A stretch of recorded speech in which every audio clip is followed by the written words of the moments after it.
ಆದ್ರೂ ಮುಗಿಯೋದಿಲ್ಲ. ಅದು ಭೂತ ಅಂತಂತ ಯಪ್ಪ ಇವನು ನನಗಿಂತ ಶಾನೆ ಅದ ಅಂದವ ಹೇಳಾರೆ ಓಡಿ ಹೋಗ್ಬಿಡ್ತಂತ.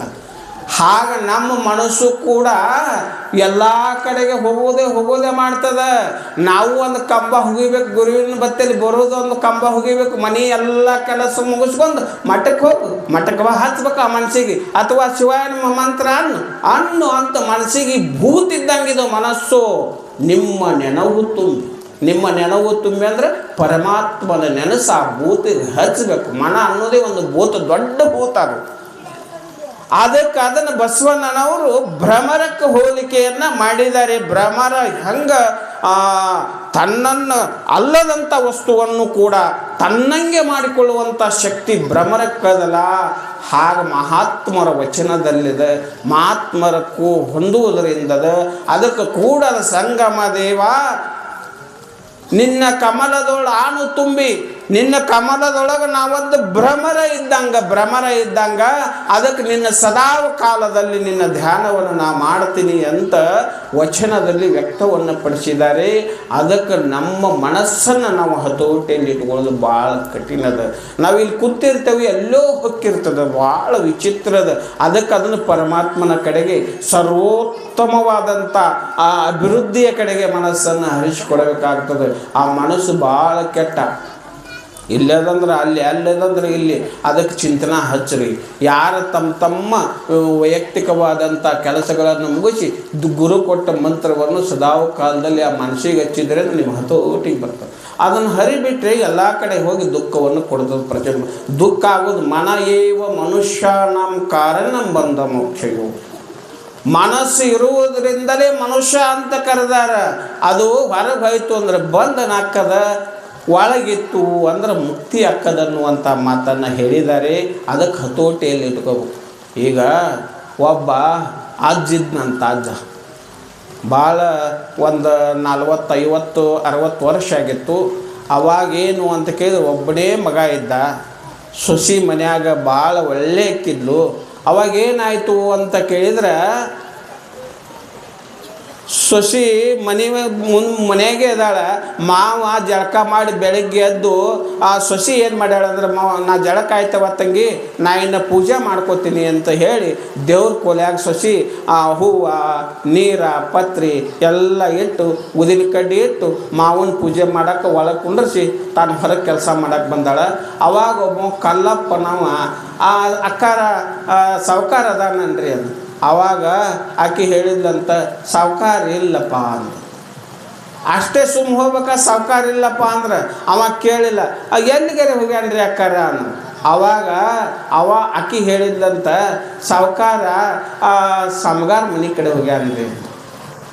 ಅವ ಒಳಗೆ ಪೂಜೆ ಮಾಡ್ಕೊತಿದ್ನಲ್ಲ, ಅವ ಅಂದ ಪೂಜೆಗೆ ಸಾಮಾನು ಇಟ್ಟಕ್ಕಿನೂ ಹಾಕಿನಿ, ನೀರು ತಂದಕ್ಕಿನೂ ಹಾಕಿನಿ, ಪತ್ರಿ ಇಟ್ಟಕ್ಕಿನೂ ಹಾಕಿನಿ.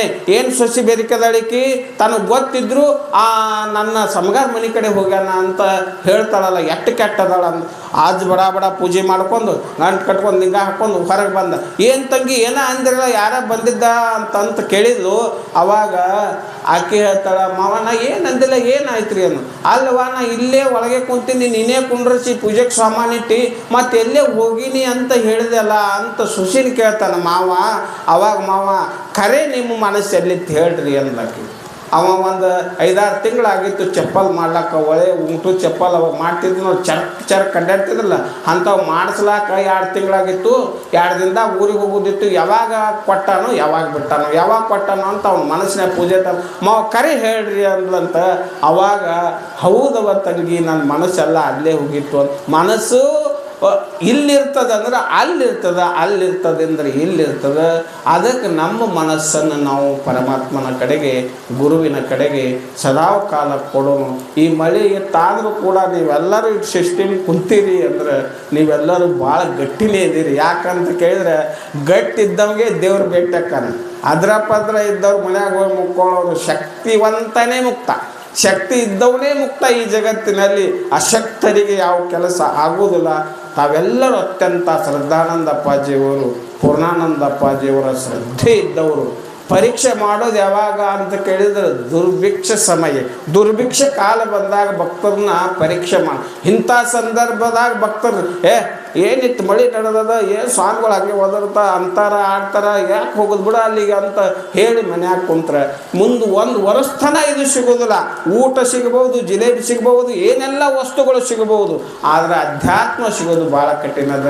ನಮ್ಮ ಅಜ್ಜಾರು ಎಷ್ಟೇ ತ್ರಾಸಾದರೂ ಕೂಡ ಅವ್ರು ನೋಡಿ 70 ವರ್ಷ ಆದರೂ ಕೂಡ 20 ವರ್ಷದ ಹುಡುಗರು ಇನ್ನೂ ನಾವೇ ಛತ್ರಿ ಹಿಡ್ಕೋತೇವೆ, ಹಿಂಗೆ ಇನ್ನೂ ಕುಣಿದು ಹಿಂಗೆ ಅಡ್ಡಾಡಿ ಬರ್ತಾರೆ ಅಂದ್ರೆ ಅಷ್ಟೊಂದು ಧೈರ್ಯ, ಅದು ಅಧ್ಯಾತ್ಮದ ಧೈರ್ಯ ಇರ್ತದೆ, ಮಹಾತ್ಮರ ಶಕ್ತಿ ಇರ್ತದೆ. ಅಂಥ ಒಳ್ಳೆಯ ಮಹಾತ್ಮರು ಸಿಗೋದು ನಮ್ಮೆಲ್ಲರ ದೈವ. ನಾವು ಯಾರಾದರೂ ಸಿಗ್ಬೋದು, ಏನಾದರೂ ಸಂಪತ್ತು ತಯಾರು ಮಾಡಿ ಕೊಡಬಹುದು, ಆದರೆ ಅಧ್ಯಾತ್ಮದ ಸುಗಂಧವನ್ನು ಬೀರುವಂಥ ಗುರು ಸಿಗೋದು ಭಾಳ ದುರ್ಲಭ. ಗುರು ವಿರಳ ಅಂದ್ರೆ ಭಾಳ ವಿರಳ ಸಿಗೋದು.